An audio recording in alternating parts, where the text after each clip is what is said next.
How much does Squidward love SpongeBob? Watching SpongeBob as a kid, Squidward always seemed annoying, but growing up, I realized he's the most relatable character.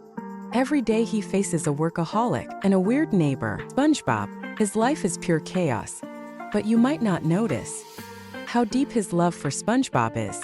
In Squidward's debut scene, he's erasing loser graffiti.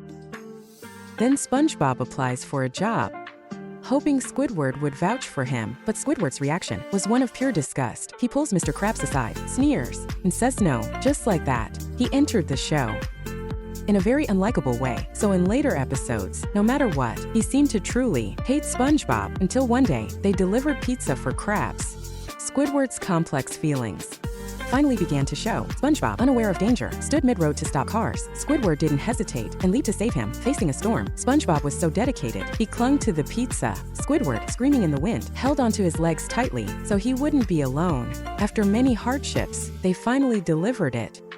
The customer was satisfied, but because of no drink, for that ridiculous reason, he lashed out at SpongeBob. "Fine, I don't want it. SpongeBob. SpongeBob." That moment, Squidward stepped up and fiercely fought back. "You're taking this." Of course. He slammed the pizza in his face. It's his coolest moment. Even brighter than when he charmed Bikini Bottom. From then on, we realize beneath his cold exterior lies a heart that loves SpongeBob, seemingly cold, but soft-hearted. Squidward is a true tsundere. Despite his daily complaints and being constantly annoyed by SpongeBob's noise, his care for SpongeBob is deeply rooted. Otherwise, how do you explain his house being blown up so often? Yet despite chances to leave, he always stays. Of course, he did try to escape. After SpongeBob and Patrick destroyed his house with a blower, he followed a TV ad and moved to Tentacle Acres. Everything there was a dream. Biking in the morning, shopping at noon, dancing in the afternoon, and playing clarinet at night. No annoying neighbors, no greedy boss. But soon, the novelty wore off, hearing a blower's sound. The first name he shouted was SpongeBob's. He even,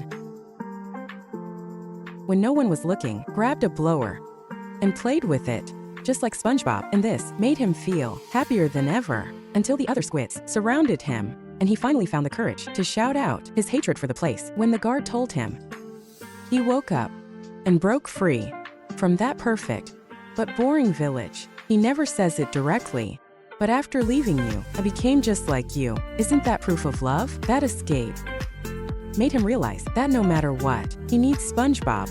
Speaking of Squidward expressing his love directly, he has tried, besides trying to move. Another time, seeking some solitude, he hid in the freezer. 2 millennia later, robot SpongeBob found him. He then took a time machine, traveling through time into void, until he was truly alone. He soon felt the loneliness.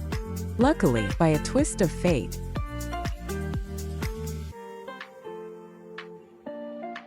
he returned to his timeline. Seeing SpongeBob again, he couldn't hide his joy. "I'm so happy." Not his first confession either. On April Fool's Day, after pranking SpongeBob harshly, he apologized in tears, shouting his love for him. Thinking SpongeBob had died, he cried for the first time, regretting not making more memories. When SpongeBob was fired, he dressed as a burger, competing with other owners. For this master chef, he even knelt down to recognize his skill, but his love shows most in Bikini Bottom. During the first Christmas, SpongeBob shared traditions with the town. Everyone waited for gifts joyfully. Only Squidward stayed cynical, refusing to write to Santa. But after waiting all night, people lost faith in SpongeBob.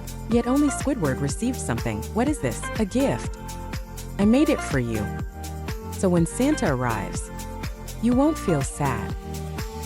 That moment, he felt like a jerk.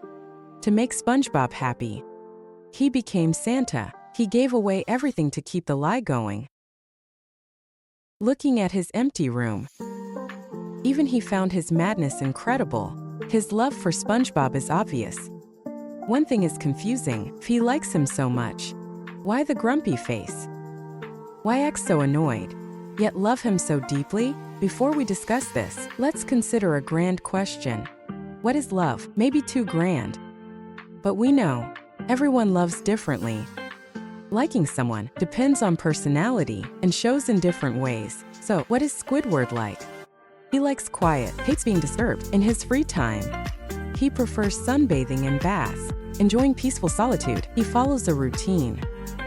Working on time, leaving on time, but he's no workaholic. He even hates being a cashier. He has independent thoughts and pursues art. He sees through Crab's greed, working at his own pace instead of following orders. Unlike Spongebob, he's not easily brainwashed. In his spare time, he immerses himself in art, painting, sculpting, clarinet, dancing. He's quite talented by MBTI standards.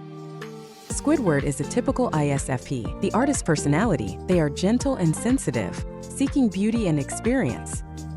Personal space is vital to them, but in relationships, their most notable trait is finding it hard to say, "I love you." That's exactly Squidward. He has deep, rich emotions. He hides his love deep inside. He acts annoyed by their behavior, showing only impatience and dislike, but when it matters, he stands up for them instantly. In his own unique way, he guards this precious bond. When Spongebob needs him, he overcomes his hesitation to speak his truth publicly. I love him too. In your opinion, is Squidward's feeling for Spongebob more like love or more like hate? Share your thoughts below. That's all for today's video. Like, save, and follow for more. This is Chayman's story. See you soon.